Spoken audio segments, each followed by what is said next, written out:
விருப்பமில்லா வாழ்க்கைக்கு விடை கொடுக்க முடியாமல் கடமைக்காக கட்டுப்பட்டு கனவுகளை தியாகம் செய்து விரக்தியாக வாழ்பவர்களுக்கு கேள்வியும் பதிலும்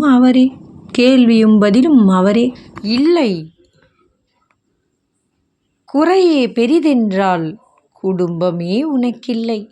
குற்றத்தையே பாராட்டினால் சுற்றமும் உனக்கில்லை. நாம் கொண்டு வந்தது இங்கு ஒன்றுமில்லை.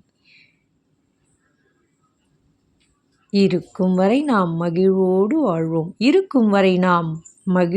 வாழ்வோம். நலமுடன் வளமுடன்